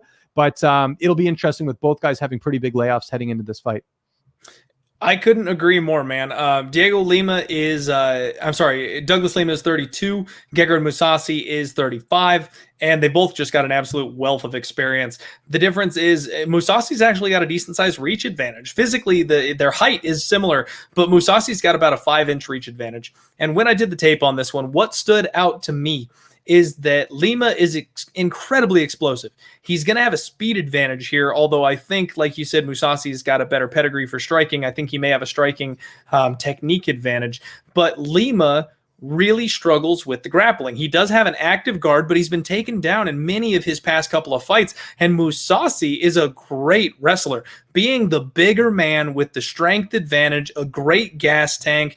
Even in his loss, when he lost the title a fight or so ago, you saw that he turned up late. He turned up in round 4 and he won that round after being down 3. This guy can go 5 rounds. I think Mousasi's going to have a grappling heavy game plan. When it's on the feet, I think he'll be perfectly fine, not out of water. He's got power of his own. And as long as he doesn't get clipped by the fast hands of Lima, I think he'll mix in the grappling and he'll squeeze out a decision here. I don't know if I like the price tag because he is sitting about minus 170 right now. I feel like that's a little steep with him being the older fighter here, but I think he's rightfully the favorite. Yeah, and you can almost look at the inside the distance prop, but Lima's a tough guy to finish, right? Like Koreshkov couldn't finish him, Askren couldn't finish him. It was decision losses that he's had. It is interesting that first Rory McDonald fight, that's how Rory basically beat Lima, was just taking him down, controlling him. Mousasi could do the same thing here, like you mentioned with the strength. So yeah, I mean, anyone that knows me even half well knows that Mousasi is my favorite fighter. I've been a fan of his for years. He's my favorite interview. Like I can't say enough good things about this guy, but even all that aside, I still like the style matchup for him here. So I'm taking Mousasi. Okay. Well, I mean, I can back you up there. This isn't just fan bias. I think this is a good spot for him. And you know what? Lima's only getting this shot because he won the rematch with the Red Rory. King there. And that was really the shell of Rory McDonald, though. He tried to do the same thing. Rory McDonald tried to implement in the exact same strategy, and he just couldn't hold Lima down anymore. He just doesn't have it anymore. He doesn't have that spark. He doesn't have that fire. Lima's still hungry. I think Mousasi still has a chip on his shoulder after losing his title the way that he did. He fought Lyoto Machida. It was a Machida fight. I mean, he's the kind of guy that's so dangerous. You have to fight that slow, steady pace, and if you don't, you're going to sleep. So he played it smart, did what he had to. I kind of thought that Gegard Mousasi looked bad in his last couple fights. After going back and rewatching the tape, he didn't so much look bad. He had a bad stylistic matchup where he lost his title, and then he fought Machida, and he did exactly what he had to do.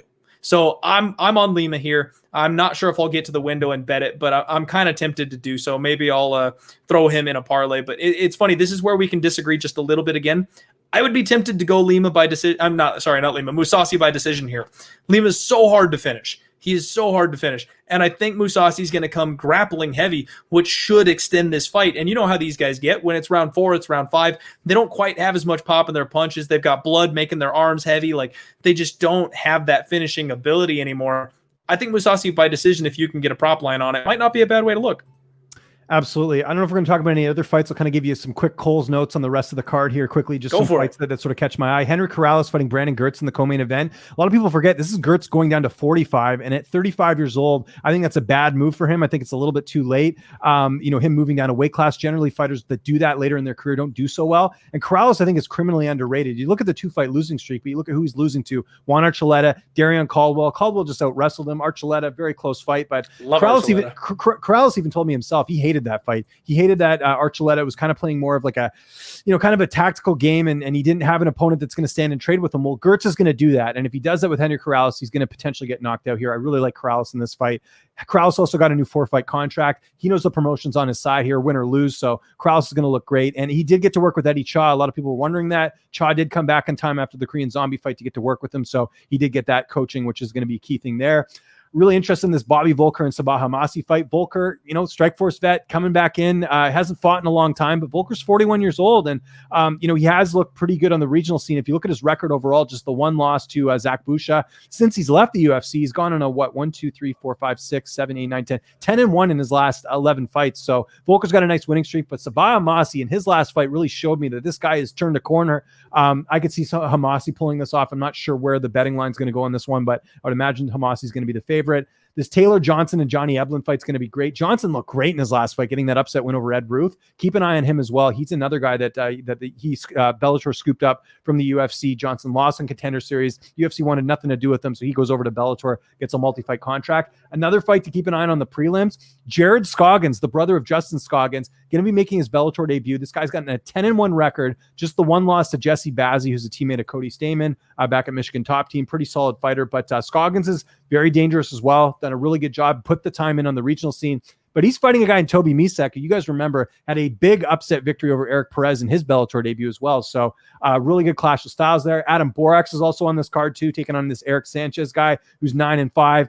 Borax is, I think, so totally legit. Just the one loss. He's going to absolutely get a highlight reel finish here. And Jake Hager's back. Who doesn't want to watch him fight? So I love Jake Hager. Got a chance to talk to him today. Really great interview. Got some insight onto just his training with, doing the MMA training and then also getting to do his AEW wrestling stuff. So really good stuff there. Again, you can find all that on my Bellator playlist. Nick Newell's also on this card too. Dare I say this card's pretty close to what the UFC is bringing this weekend. And I'm so glad, by the way, Clint, this is on a Thursday. So it's not going to clash. It's not going to clash with Saturday at all. So you get a breather on the Friday and then you can go back and watch the UFC. So great card here from Bellator on Thursday night. James, I'm going to be dual screening. I'm going to have my Thursday night football up, and then I'm going to be having Bellator up. This is going to be a fantastic Thursday night card. You just rattled the whole thing off. I'm so appreciative of you for doing that because I haven't had a chance to break down the entire card, but my followers, my degenerate gambling followers, they want to hear all the good stuff. So thank you so much for sharing all that with us this evening. That's a hell of a card. Hopefully some more lines will poke their heads out throughout the rest of the week, and we can get some Thursday betting action down. That's going to do it for us, everybody. Thank you all so much for hanging out with us this evening. Go watch some damn football. Good luck on all your action this weekend. I want to just shout out some of the chat here. Aaron Milner, we've got Michael Hunter, we've got Nasty Nate, my boy, hanging out this evening. Stephen H. Greene, Trav Newland, Crazy HD Vids, and as my boy G Fon says, everybody, toodles.